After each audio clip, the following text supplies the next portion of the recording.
Hujan gerimis membasahi jendela rumah sakit swasta di pinggiran Jakarta, menciptakan tabir kelabu yang seolah menyelimuti dunia. Di dalam ruang ICU yang steril, Johnson, pria Amerika berusia 35 tahun, berdiri kaku di samping ranjang.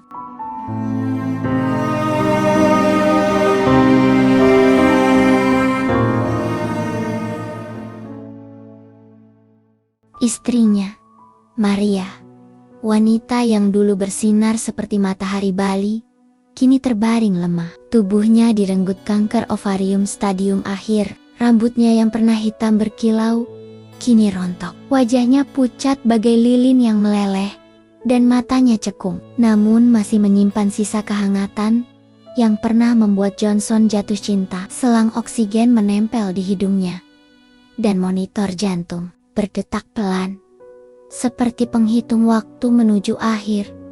10 tahun lalu, di tepi pantai Kuta, Bali, Johnson, seorang insinyur minyak yang sedang libur, bertemu Maria. Senyumnya yang cerah dan tawa yang seperti lonceng kecil membuatnya terpikat. "Kau seperti lukisan yang hidup," katanya saat itu.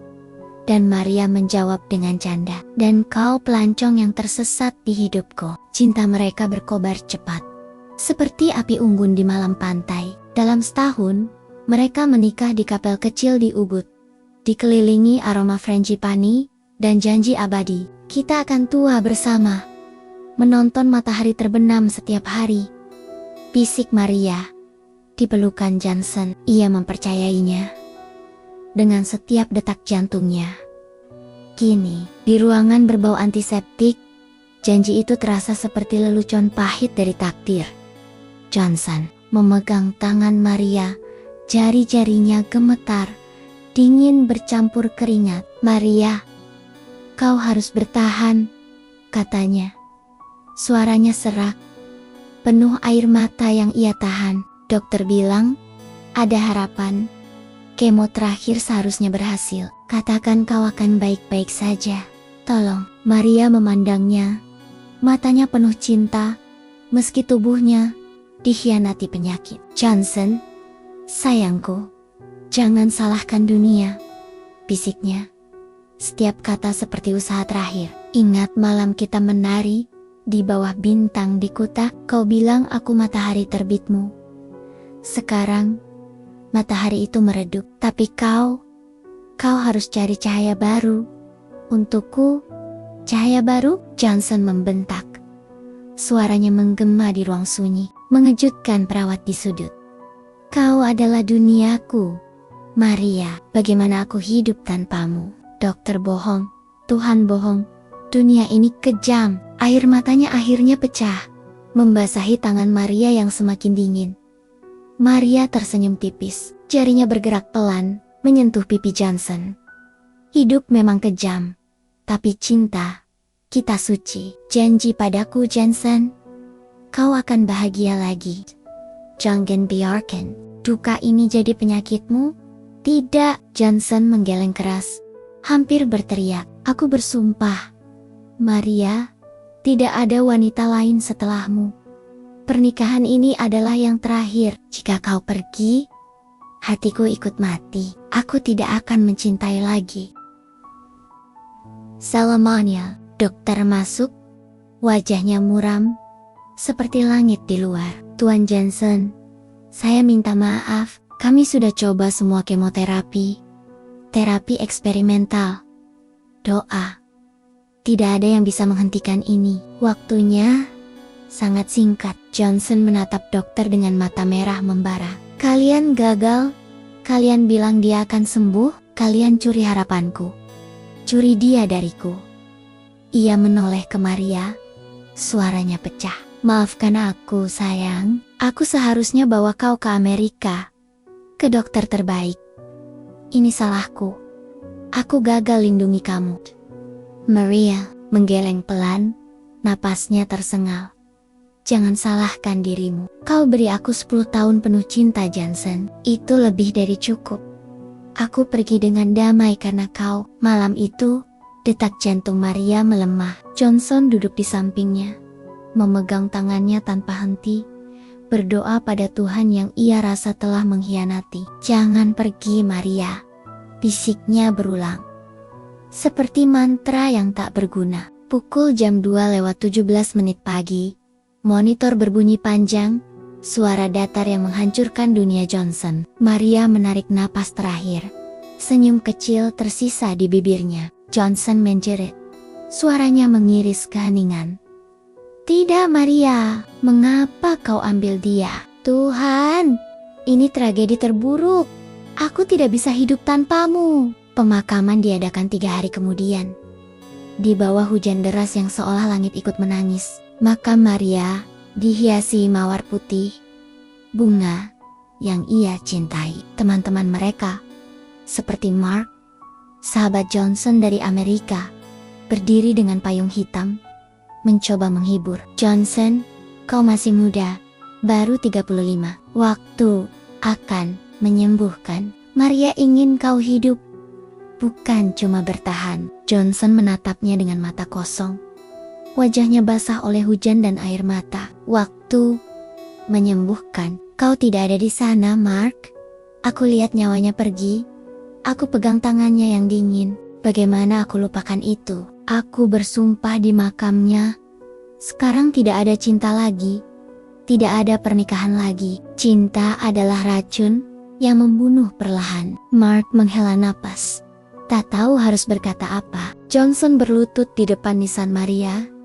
Tangannya menyentuh batu dingin bertulis namanya. "Maria, aku janji, kau satu-satunya. Selamanya." Tahun-tahun berlalu, seperti kabut yang menelan cahaya. Johnson meninggalkan karirnya di perusahaan minyak, memilih mengasingkan diri di desa kecil pinggiran Jakarta. Ia membeli rumah kayu sederhana di tepi sawah, dikelilingi keheningan yang mencerminkan hatinya. Foto-foto Maria menghiasi setiap sudut di meja makan, di dinding ruang tamu, di samping ranjang usang. Setiap malam, mimpi buruk datang. Maria berdiri di tepi jurang, gaun putihnya berkibar, memanggil, "Johnson, selamatkan aku." Ia berlari, tapi kakinya lumpuh, dan Maria jatuh ke kegelapan. Johnson terbangun dengan keringat dingin, menjerit dalam kesunyian, "Mengapa aku masih hidup? Ini hukuman abadi." Depresi merayap, seperti bayangan hitam. Ia mulai menenggak whisky setiap malam. Botol-botol kosong berserakan di lantai, seperti puing hidupnya yang hancur. Suatu malam, saudaranya, Michael, menelepon dari Amerika. "Johnson, kau harus bangkit. Maria tidak ingin kau jadi begini mabuk, sendirian, seperti mayat yang masih bernapas." Johnson tertawa pahit. Suaranya serak oleh alkohol. "Bangkit, kau tidak mengerti, Michael. Aku lihat dia mati dalam pelukanku. Tubuhnya dingin, matanya kosong. Bagaimana aku lupakan itu? Tidak ada wanita lain, tidak ada cinta lagi. Aku setia pada sumpahku. Johnson, ini bukan hidup. Ini bunuh diri lambat." Michael membentak. Tapi Johnson memutus telepon, melempar ponsel ke dinding. Kaca ponsel pecah, seperti hatinya yang retak berulang kali. Ia jatuh ke lantai, menangis terseduh. "Maria, maafkan aku tidak kuat tanpa kamu." Waktu terus merangkak, tak peduli luka yang ia pelihara. Johnson menua dengan cepat. Rambutnya memutih, punggungnya membungkuk. Ia menghindari tetangga, menolak undangan makan malam, memilih kesendirian sebagai sahabat. "Ini nasibku," gumamnya pada cermin. Wajahnya penuh kerut. Ditinggal mati, dan mati sendirian. Kesehatannya mulai goyah. Arthritis menyerang sendinya, membuatnya sulit berjalan. Ia bertahan dengan pekerjaan konsultasi online, tapi penghasilan hanya cukup untuk kebutuhan dasar. Dokter desa, Pak Budi, memeriksanya suatu hari. "Tuan Johnson, kau perlu perawatan. Sendirian begini berbahaya. Apalagi dengan diabetes yang mulai muncul." "Biarkan aku mati," jawab Johnson dingin. Matanya kosong. yang pantas aku dapatkan. Namun, takdir punya rencana lain. Suatu sore, saat hujan kembali turun, Johnson tersandung di beranda rumahnya yang licin. Ia jatuh. Kakinya terluka parah. Darah mengalir ke lantai kayu. Tetangga mendengar jeritannya dan membawanya ke klinik desa. Kau butuh perawat, kata Pak Budi. Ada Elisa, ibu rumah tangga yang janda. Ia baik, sering bantu orang sakit di desa. Johnson menggeleng lemah. Napasnya tersengal. Tidak, aku tidak butuh siapa-siapa. Biarkan aku sendiri. Tapi dokter dan tetangga bersikeras. Johnson akhirnya menyerah dengan syarat tegas. Baik, tapi hanya sementara. Jangan harap aku dekat dengan siapapun. Elisa datang keesokan harinya. Wanita berusia 45 tahun dengan wajah lelah, namun senyum yang menyembunyikan duka. Ia membawa tas kain sederhana, penuh peralatan perawatan. Selamat pagi Tuan Johnson, saya Elisa. Saya akan bantu. And December. Johnson memandangnya dengan curiga. Hatinya terkunci rapat. Jangan panggil Tuan, cukup Johnson. Dan ingat, ini cuma urusan pekerjaan. Jangan coba masuk ke hidupku. Elisa mengangguk, matanya penuh pengertian yang tak Johnson sadari. Saya mengerti. Mari saya bersihkan lukanya. Ia bekerja dengan hati-hati, membersihkan darah dari kaki Johnson. Sementara hujan di luar terus turun, seperti tangisan langit yang tak pernah usai. Johnson menatap keluar jendela, hatinya berat. Maria, maafkan aku, bisiknya dalam hati. Aku akan jaga sumpahku. Meski dunia ini hancurkan aku.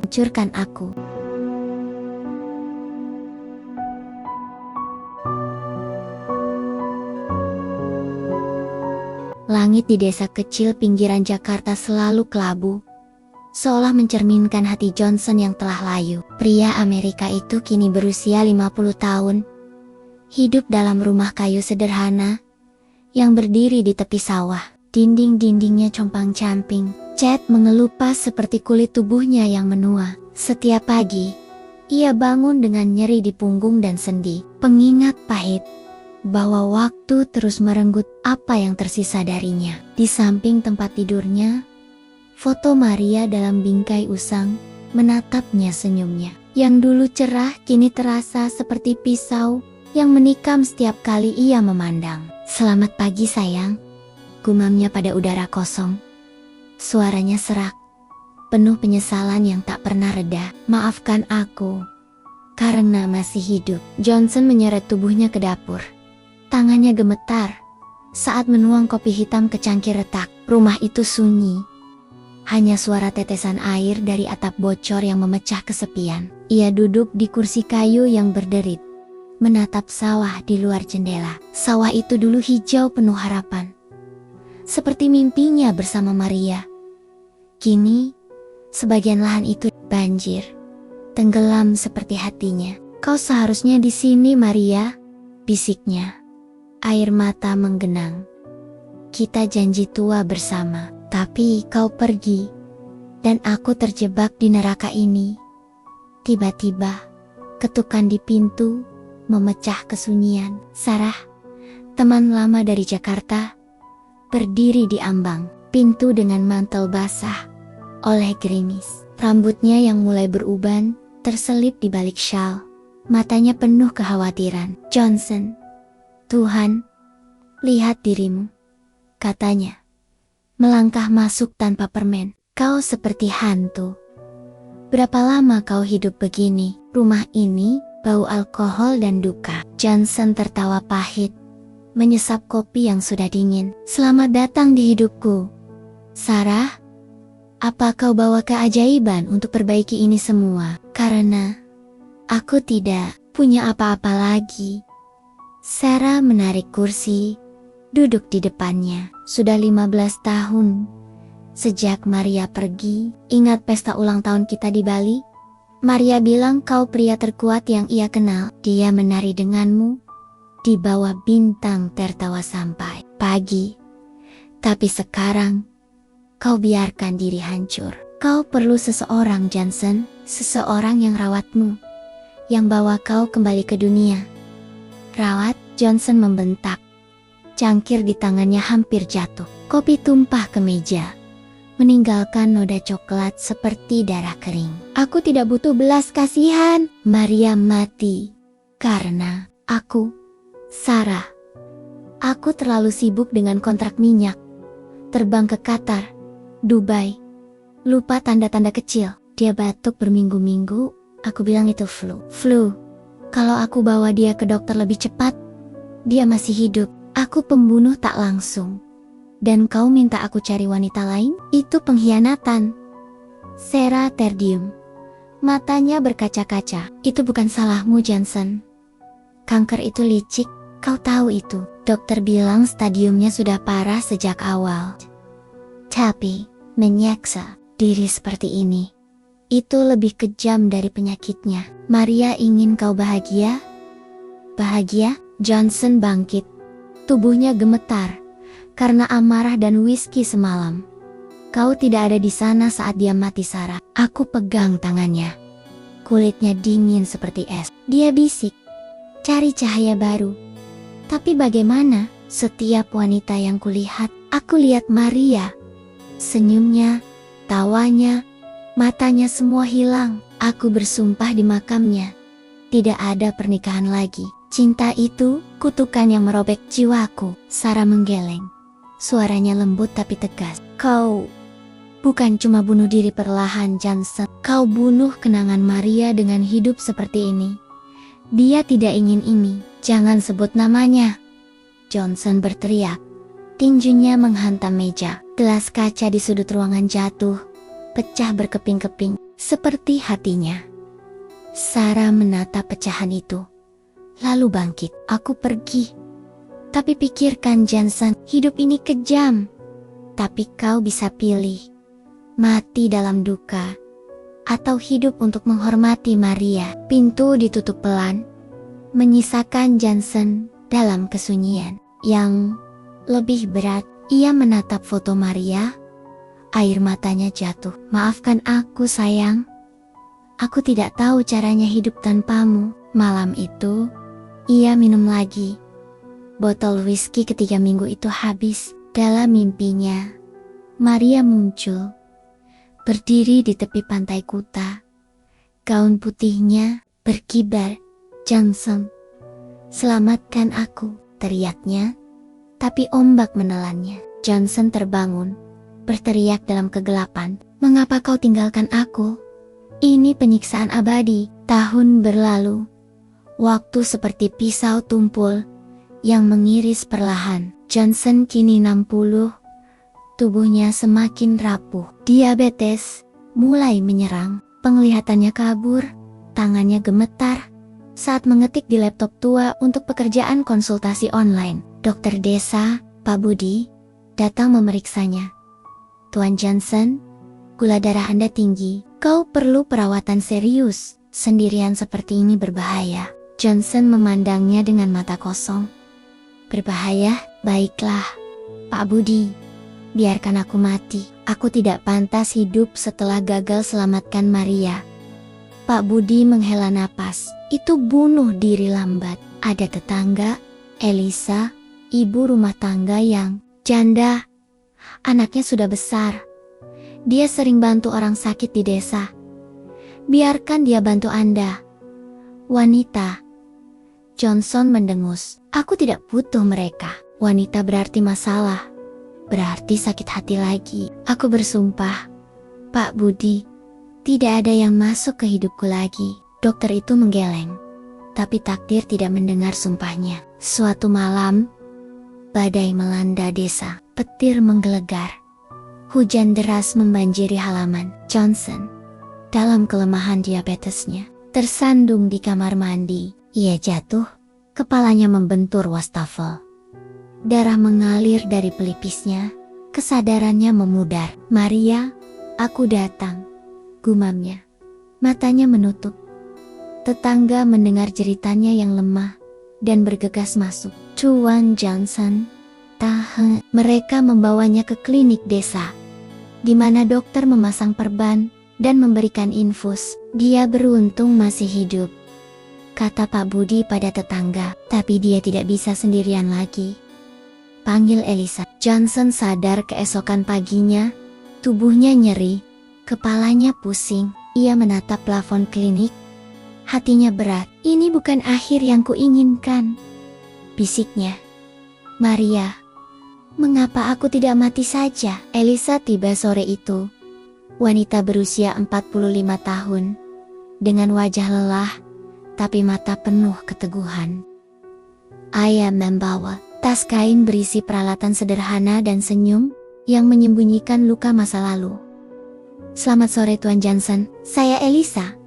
Saya akan rawat Anda sampai sembuh. Johnson memandangnya dengan curiga. Suaranya dingin. Jangan panggil Tuan. Cukup Johnson. Dan dengar, ini cuma sementara. Jangan harap aku jadi temanmu. Aku tidak butuh siapa-siapa. Elisa mengangguk, tak tersinggung. Saya mengerti Johnson. Mari saya bantu. Bersihkan lukanya. Ia bergerak dengan hati-hati, membersihkan darah kering dari pelipisnya. Johnson menatapnya. Hatinya bergolak. Ada sesuatu dalam ketenangan Elisa yang mengingatkannya pada Maria. Tapi ia mengusir pikiran. Itu, jangan coba masuk ke hidupku, gumamnya dalam hati. Aku setia pada sumpahku. Malam itu, hujan masih turun. Johnson menatap keluar jendela, mendengar suara tetesan air bercampur degup jantungnya yang lemah. Maria, aku masih di sini, tapi untuk apa? Bisiknya. Di sudut ruangan, Elisa diam-diam mengamatinya, tahu bahwa di balik sikap dingin itu ada jiwa yang hancur. Sama seperti dirinya.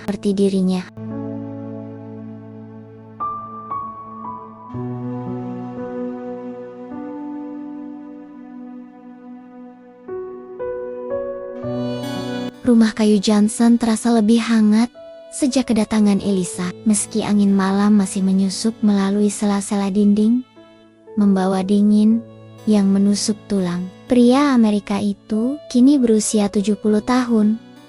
Tubuhnya kurus kerontang akibat diabetes yang menggerogoti dari dalam. Ia terbaring di tempat tidur usang. Kakinya bengkak. Penglihatannya kabur seperti kabut pagi yang tak pernah hilang. Setiap hari, Elisa datang dengan langkah pelan, membawa tas kain berisi obat-obatan dan makanan hangat. Wanita berusia 45 itu bergerak dengan kelembutan yang menyembunyikan beban berat di bahunya. Senyumnya seperti cahaya redup di tengah badai.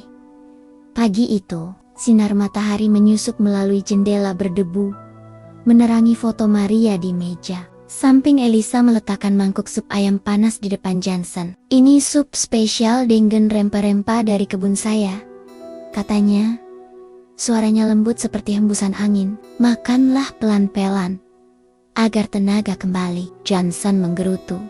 Tangannya gemetar saat mengambil sendok. Sup Maria dulu masak yang lebih enak, dengan bumbu Italia yang ia bawa dari pasar. Kau tahu, ia mati muda karena penyakit kejam itu. Dokter bilang, ovariumnya sudah rusak total.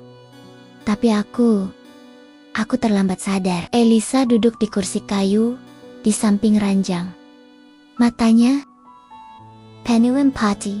Saya dengar cerita Anda dari tetangga Johnson. Maaf, atas kehilangan yang begitu dalam. Hidup memang sering kali tragis, meninggalkan luka yang tak pernah benar-benar sembuh. Johnson menatapnya.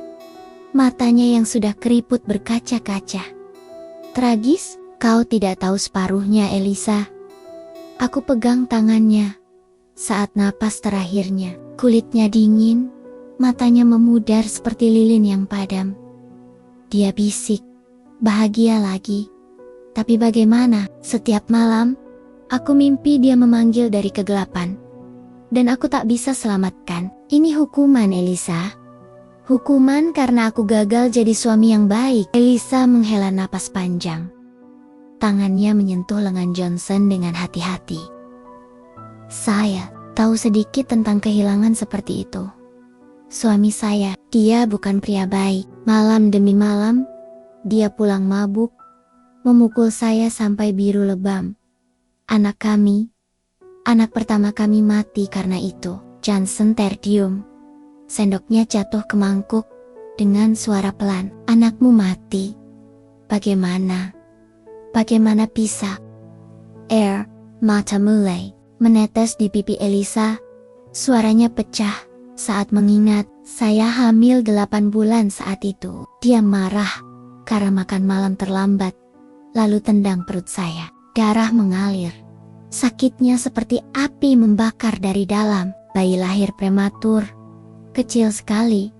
Seperti boneka rusak. Dokter bilang paru-paru Nia belum siap. Ia bertahan seminggu di inkubator.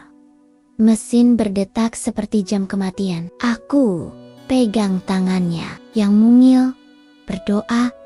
Tapi Tuhan ambil dia. Suami kabur malam itu. Tinggalkan saya dengan mayat bayi.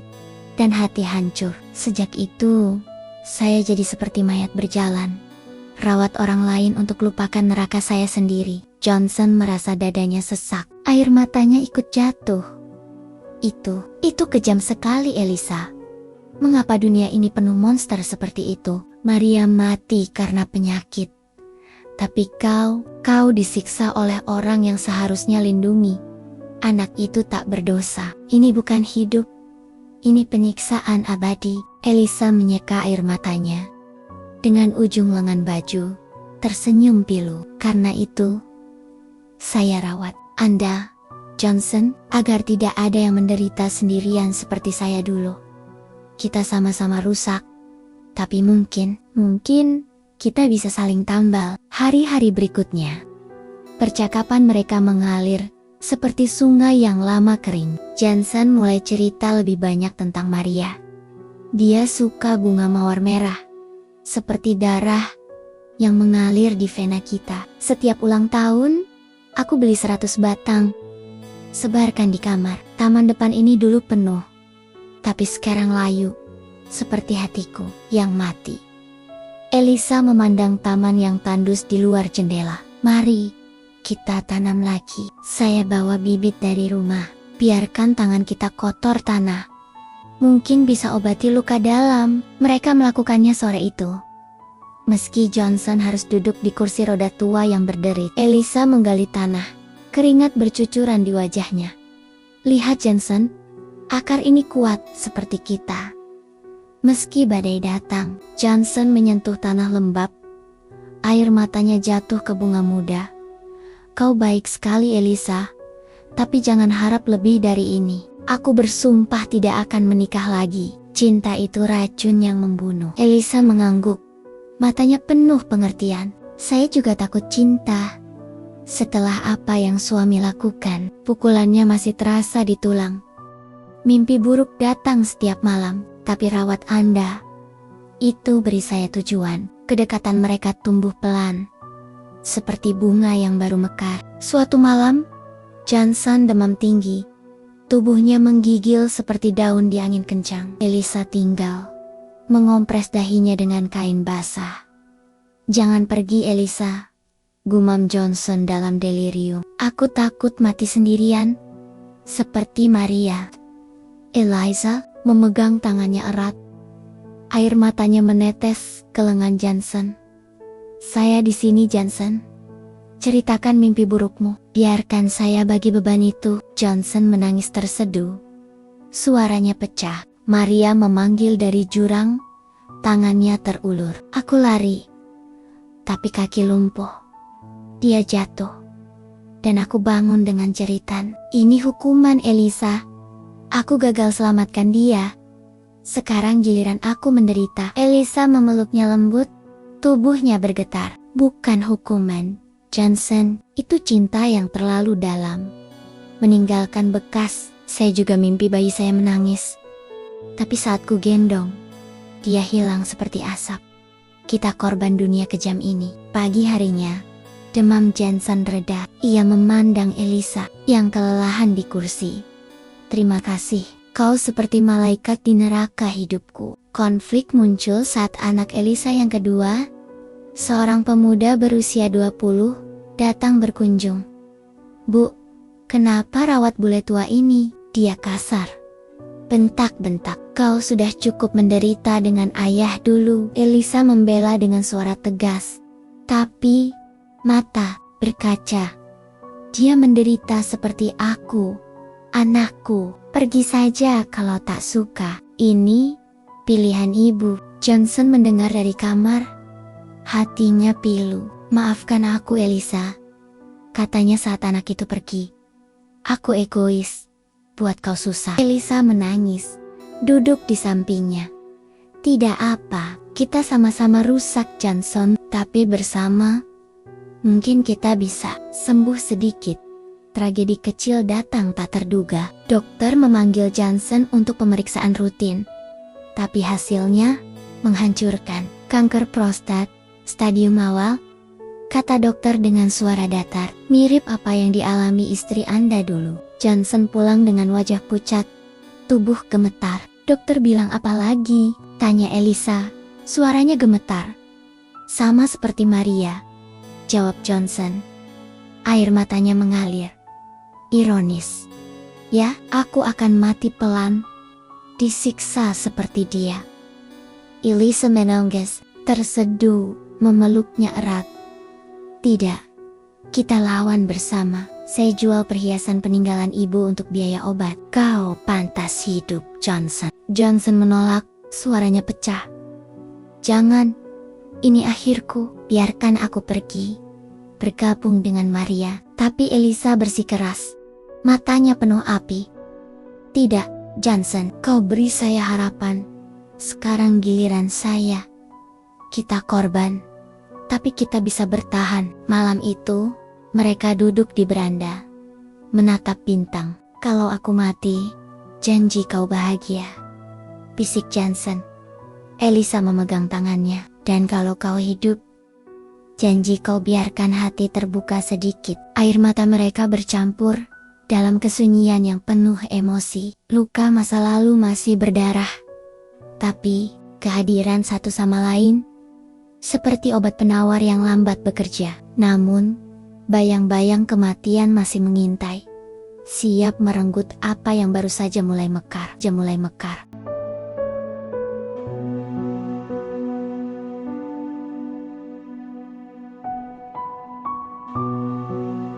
Langit di atas desa kecil itu selalu gelap, seolah alam tahu bahwa harapan telah lama meninggalkan Johnson. Pria Amerika berusia 80 tahun itu kini hanya beang-beang dari dirinya yang dulu gagah. Kanker prostat yang baru didiagnosis menggerogoti tubuhnya seperti api yang tak terlihat, menyisakan tulang-tulang rapuh dan kulit keriput yang tampak lebih tua dari usianya. Lisa, kini berusia 55 tahun, tak pernah meninggalkan sisinya. Ia pindah ke rumah kayu itu, merawat Johnson dengan penuh kasih, meski matanya menyimpan luka yang tak pernah sembuh. Rumah itu, meski compang-camping, kini dipenuhi aroma masakan Elisa dan kehangatan kecil dari kehadirannya. Namun bayang-bayang kematian terus mengintai.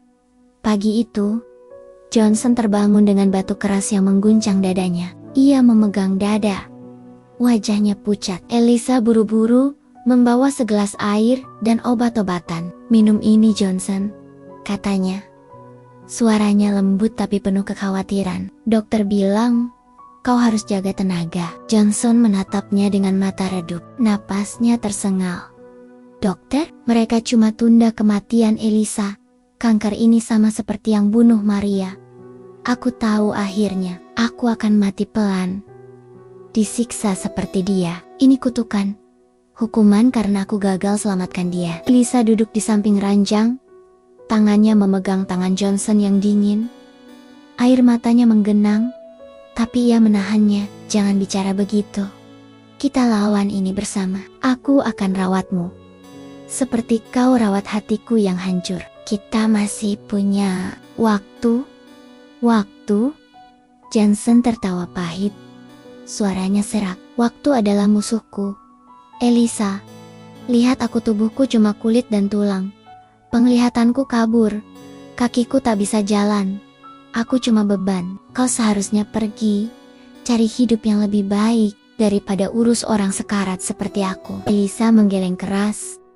Air matanya akhirnya jatuh. Jangan bilang begitu. Kau bukan beban. Kau bawa cahaya ke hidupku, Johnson. Setelah suami yang memukuliku, setelah anakku mati dalam pelukanku, aku pikir aku tak akan pernah merasa lagi.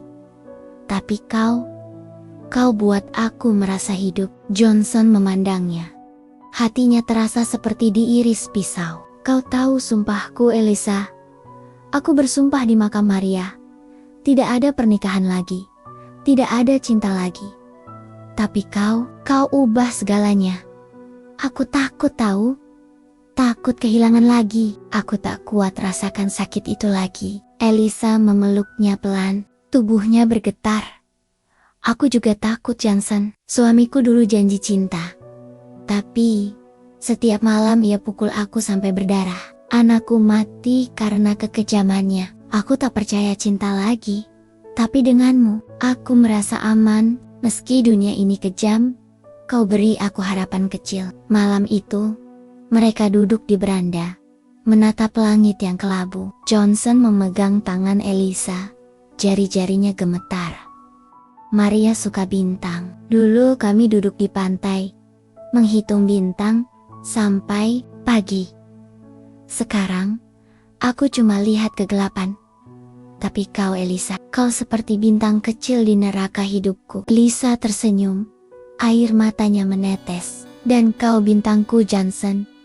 Meski redup, kau masih bersinar untukku. Tapi badai datang tanpa peringatan. Malam itu, hujan deras melanda desa, mengubah jalan-jalan tanah menjadi lautan lumpur.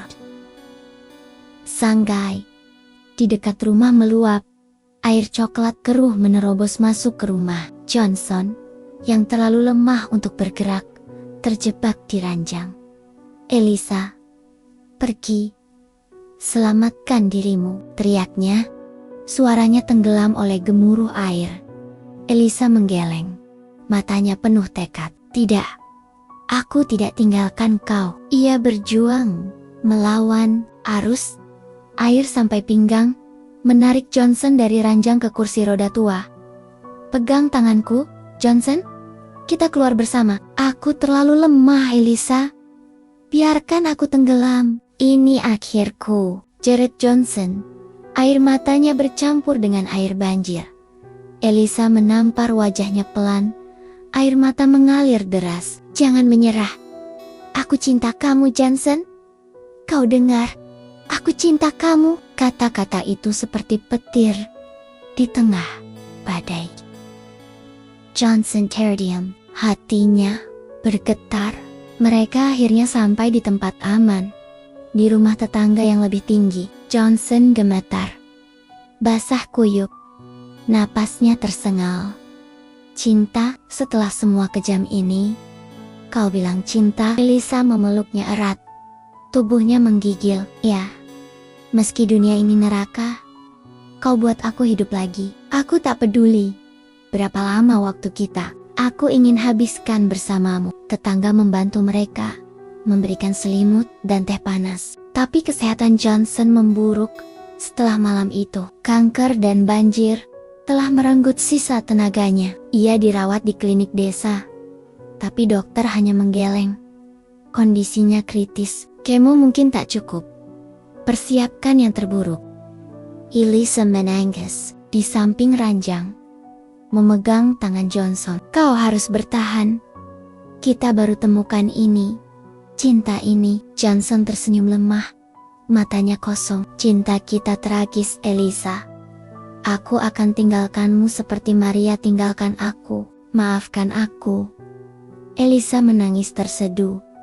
Jangan minta maaf. Kau beri aku lebih dari yang dunia pernah beri. Aku akan rawatmu sampai akhir. Hari-hari berikutnya adalah siksaan. Kemoterapi membuat Johnson muntah. Rambutnya yang sudah tipis rontok total. Tubuhnya seperti kerangka hidup. Ini penyiksa, jeritnya suatu malam saat rasa sakit menggigit tulangnya. Biarkan aku mati, Elisa. Aku tidak kuat. Elisa memeluknya. Air matanya membasahi pipi Johnson. Bertahanlah. Untuk kita, meski cuma sehari lagi, Aku ingin kau di sini. Seorang teman lama, Mark, datang berkunjung. Ia memandang Johnson dengan mata sedih. Kau berubah, kawan. Lisa baik untukmu. Dia malaikat. Johnson mengangguk lemah. Dia selamatkan aku dari neraka dalam, tapi aku tak punya harapan lagi, Mark. Kanker ini akan menang. Mark memegang bahunya. Jangan menyerah. Dia butuh kau, seperti kau butuh dia. Tapi nasib menimpakan pukulan terakhir. Lisa mulai pusing. Penglihatannya kabur. Dokter memeriksanya dan memberikan vonis yang menghancurkan. Tumor otak, agresif, dan berisiko tinggi. Operasi mungkin tak berhasil, kata dokter. Waktunya mungkin tinggal bulan. Johnson, yang mendengar dari ranjangnya, menjerit. Mengapa? Mengapa lagi, Tuan? Kami baru temukan bahagia. Dan kau ambil dia? Ini kejam, Elisa. Kami tidak pantas. Lisa memeluknya. Wajahnya pucat, tapi tersenyum. Hidup memang kejam. Tapi kita punya sekarang. Aku ingin habiskan setiap detik denganmu. Malam itu, mereka berbaring berdampingan, memandang langit kelabu melalui jendela. Kalau kita sembuh, kita ke pantai seperti kau dan Maria, bisik Elisa. Kita hitung bintang, buat kenangan baru. Johnson menangis. Tangannya memegang tangan Elisa. Ya, tapi tanpa sumpah bodohku. Aku cinta kamu, Elisa. Maaf, butuh waktu lama untuk bilang itu. Elisa mencium keningnya. Aku juga cinta kamu, meski maut menunggu. Kita punya cinta ini. Namun, di dalam hati mereka, harapan telah redup. Kanker dan tumor adalah musuh yang tak terkalahkan. Dan waktu mereka terasa seperti pasir yang jatuh. Dari jam kaca yang pecah, mereka berpelukan, menangis dalam keheningan. Tahu bahwa akhir sudah dekat. Dan dunia ini tak akan memberi mereka kesempatan untuk bahagia lebih lama.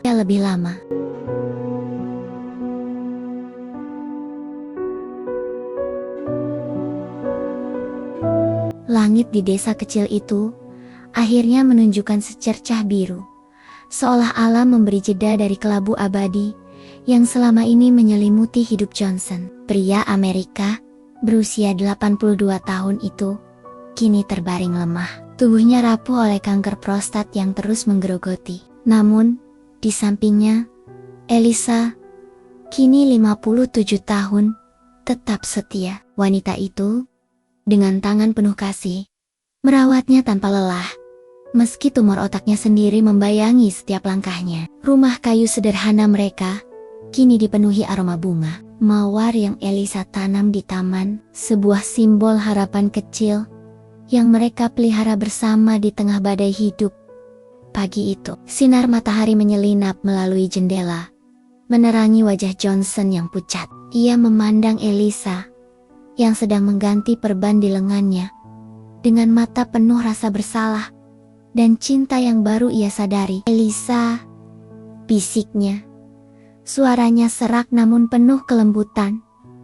Kau tahu, aku bersumpah di makam Maria untuk tidak mencintai lagi. Tapi kau hancurkan tembok itu. Setiap hari kau rawat aku, setiap senyummu, setiap sup yang kau masak ites, like you're stitching my broken soul back together. Lisa tersenyum. Matanya berkaca-kaca. Johnson, aku juga tak pernah pikir bisa cinta lagi. Suamiku dulu hancurkan hatiku, bunuh anakku dengan kekejamannya.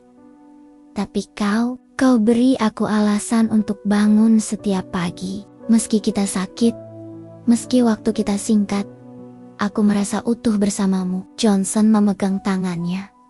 Jari-jarinya gemetar, namun penuh tekad. Aku takut kehilangan lagi Elisa. Maria pergi, dan aku pikir itu akhir. Tapi kau ajarkan aku bahwa cinta bukan kutukan, melainkan anugerah. Bahkan di akhir hidup, aku ingin lakukan sesuatu sebelum terlambat. Elisa memandangnya, bingung. Apa maksudmu? Dengan susah payah, Johnson menggeser tubuhnya, berlutut di samping ranjang meski tulangnya terasa seperti patah. Ia mengambil kotak kecil dari laci, sebuah cincin sederhana yang ia beli diam-diam dari pasar desa, dengan tabungannya yang pas-pasan.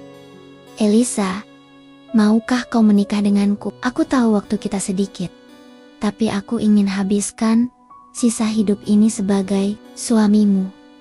Aku ingin kita bersama, benar-benar bersama, sampai maut memisahkan. Air mata Elisa mengalir deras, namun senyumnya penuh kebahagiaan. Ya, Johnson, ya, aku mau. Meski maut dekat, aku ingin jadi istrimu. Walau hanya sehari. Mereka memeluk erat, air mata bercampur dengan tawa kecil. Sebuah momen langka di tengah penderitaan tetangga desa yang selama ini menyaksikan kedekatan mereka, membantu mengatur pernikahan sederhana di beranda rumah. Pak Budi, dokter desa, menjadi saksi, sementara seorang pendeta lokal memimpin upacara. Taman kecil penuh mawar merah yang Elisa tanam menjadi latar, dan meski Johnson harus duduk di kursi roda, matanya berbinar seperti pemuda yang baru jatuh cinta. Pendeta memulai, suaranya lembut namun hikmat. Johnson dan Elisa, dalam suka dan duka, dalam sehat dan sakit, sampai maut memisahkan. Apakah kalian berjanji saling mencintai? Aku berjanji, kata Johnson. Suaranya penuh emosi. Elisa, kau adalah cahayaku di kegelapan. Maaf, Buddha, waktu lama untuk luluh. Tapi sekarang, aku tahu cinta kita lebih kuat dari kematian. Elisa menangis. Tangannya memegang tangan Johnson. Aku berjanji, Johnson, kau ajarkan aku bahwa cinta bisa sembuhkan luka. Meski dunia ini kejam, aku akan mencintaimu selamanya. Cincin sederhana itu meluncur ke jari mereka, disaksikan tetangga yang menangis haru. Malam itu, setelah upacara, mereka duduk di beranda, berpelukan di bawah selimut tua. Ini bukan akhir seperti Maria, bisik Johnson, mencium kening Elisa. Ini awal baru, meski singkat. Terima kasih sayang, karena kau luluhkan hatiku yang beku. Elisa memeluknya erat. Air matanya membasahi bahu Johnson. Terima kasih, karena kau izinkan aku mencintaimu. Kita menang melawan dunia kejam ini, Johnson. Kita punya cinta ini. Hari-hari setelah pernikahan dipenuhi kebahagiaan sederhana. Meski tubuh mereka lemah, mereka menghabiskan waktu dengan cerita, tawa, dan kenangan baru. Elisa memasak sup favorit Johnson, meski tangannya gemetar karena tumor. Johnson, dengan susah payah, membantu Elisa menyiram mawar di taman, meski harus menggunakan tongkat. Lihat bunga ini, kata Elisa suatu sore. Mereka mekar, meski tanahnya keras. Seperti kita, Johnson tersenyum. Matanya penuh cinta. Seperti kita sayang. Kita mekar di tengah badai. Namun, kesehatan mereka terus menurun. Suatu malam, setelah makan malam sederhana, Elisa merasa pusing hebat. Ia memegang kepalanya. Wajahnya pucat. Johnson, aku rasa ini waktunya, bisiknya. Suaranya lemah. Johnson panik, memeluknya erat. Jangan Elisa, jangan tinggalkan aku. Kita baru menikah, kita baru bahagia. Elisa tersenyum, tangannya menyentuh pipi Johnson. Aku tidak pergi sendirian, sayang. Kita bersama kan? Janji padaku, kita akan pergi bersama. Dengan bahagia. Johnson menangis, namun mengangguk. Bersama, selamanya. Mereka berbaring di ranjang, tangan saling bergenggam. Malam itu, dalam pelukan satu sama lain, napas mereka melemah bersamaan. Tumor Elisa dan kanker Johnson akhirnya menang. Namun, mereka pergi dengan senyum di wajah. Di luar, angin malam membawa aroma mawar, seolah alam ikut merayakan cinta mereka yang abadi. Pagi harinya, tetangga menemukan mereka masih berpelukan. Wajah mereka damai seperti sedang bermimpi indah. Pak Budi menangis, menyentuh tangan mereka yang dingin. Mereka pergi bersama, bahagia. Dunia ini kejam, tapi cinta mereka menang. Di taman, mawar merah tetap mekar, menyaksikan akhir yang tragis, namun penuh cinta. Johnson dan Elisa, dua jiwa yang rusak oleh dunia, menemukan keabadian dalam pelukan terakhir mereka, membuktikan bahwa cinta sejati bisa menaklukkan bahkan kematian.